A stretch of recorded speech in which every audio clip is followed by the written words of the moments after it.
tugas dari Ibu Eki, di mana tugas ini saya teman-teman di Dinas yang merekamnya dan Nurul, dan di luar ada Alvino dan Andin. Nah, di sini saya akan menanyakan apa faktor utama yang mempengaruhi kenaikan atau penurunan harga barang pokok saat ini? Terutama kalau untuk harga kenaikan barang ya, contohnya seperti Minyak gitu ya. untuk minyak mungkin ya karena kenaikan pertama dari pajak terus juga dari bahan-bahan kayak Mulai langka gitu. ya jadi maka kenaikan minyak Lalu bagaimana perbandingan harga barang pokok saat bulan puasa ini pada tahun lalu gitu Kak? Ataukah sama gitu? untuk harga dari masih sama. Oke. Ya masih naik yang dulu. Dari sekitar harga berapa gitu? Paling dari contohnya misalkan beras ya, beras itu Ya, kalau minyak gitu Kak? kalau minyak di bulan puasa ya tahun lalu itu sekitaran 38, sekarang naik sekitaran 39 atau 40.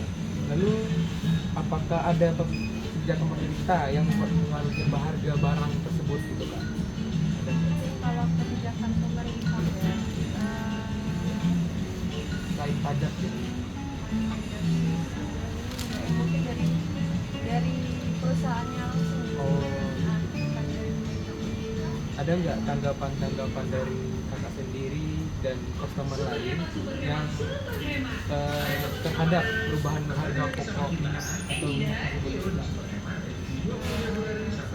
Sih ada ya. Mungkin karena naiknya harga yang drastis itu dari 28 naik ke 41 atau ya 42, jadi banyak angkanya sih karena minyak yang naik banget harganya. Untuk kedepannya kakak mengharapkan harga pokok ini bakal turun atau gimana dalam periode bulan puasa ini?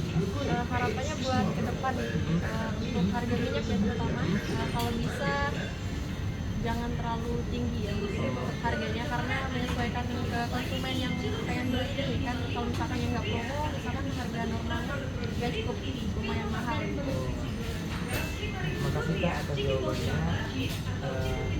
Terima kasih teman-teman atas perhatiannya. Di sini saya sudah menyelesaikan minggu pertama yang bertemakan kenaikan dan kestabilan harga pokok yang dimaksudkan itu harga minyak sama bulan puasa. Sekian. Assalamualaikum warahmatullahi wabarakatuh. Di sini saya, Dimas Agustin Ramadhani, mewawancarai Kak Silvi sebagai narasumber mengenai topik kenaikan harga barang pada pertemuan kedua. Apa faktor utama yang menyebabkan kenaikan harga barang menjelang bulan Lebaran ini, Kak?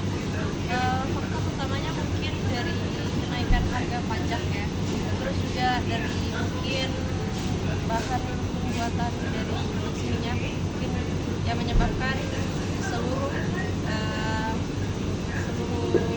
kedai atau kera itu kayak ya otomatis mau nggak mau harga minyak juga ikut drastis naik ya.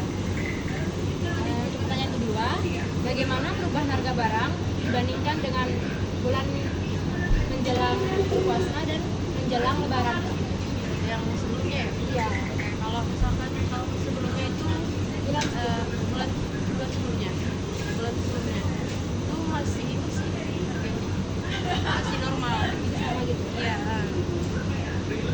Kemudian pertanyaan nomor 3, apakah ada kebijakan pemerintah atau kebijakan dari perusahaan yang mempengaruhi harga barang dalam periode ini? Besar sih ada ya kebijakan dari pemerintah yang bisa menyebabkan pengaruh harga minyak tuh lumayan drastis, sangat naik ya bisa dibilang dari harga yang sebelumnya. Oke, nomor 4, apakah ada dampak signifikan akibat adanya kenaikan harga barang yang cukup drastis? Kalau dampak sih ya lumayan banyak ya, karena banyak rata-rata sih konsumen dalam kenaikan harga minyak ini ada yang banyak berinvestasi karena lumayan drastis kan peningkatan harganya. Pertanyaan yang terakhir, apa harapan masyarakat terkait harga minyak ini atau harapan Bapak ya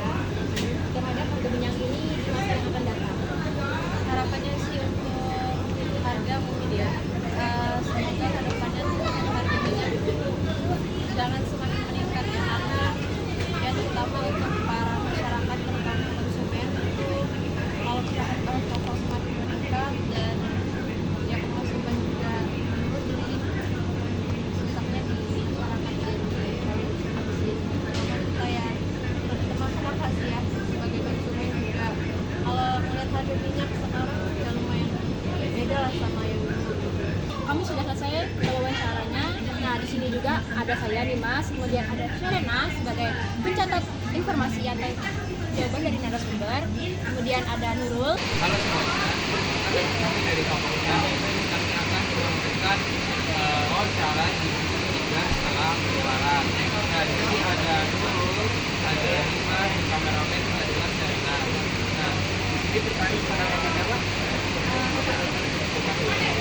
Oke, pertanyaan pertama, apa faktor utama yang menyebabkan kenaikan harga barang bersama dengan penumpang? Faktor utama harga ya karena ditahan mungkin ya. Prosesnya untuk prosesnya atau juga faktornya di bahannya juga di pajak ya. Lalu bagaimana berubah harga dibandingkan dengan tahun sebelumnya? Sudah lebaran tahun sebelumnya. Kemudian harganya cukup drastis naik ya soalnya kalau di tahun sebelumnya ya tahun di habis lebaran itu dia agak begitu kayak sekarang atau apa sekarang malah mengisi ke Jadi ada nggak kebijakan pemerintah atau langkah yang diambil perusahaan terkait harga barang minyak itu?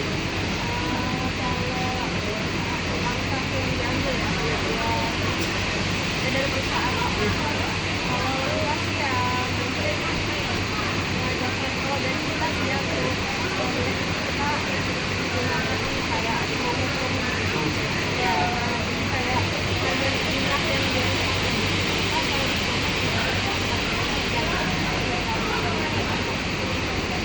Lalu apakah ada dampak signifikan akibat kenaikan harga yang terjadi bagi konsumen? kalau dampak pasti ada karena kan para konsumen banyak yang mengeluh karena harga minyak naik gitu kan. Lumayan budget lumayan tinggi yang 500 ribu sampai 500 banyak yang komplain. Oke, pertanyaan terakhir.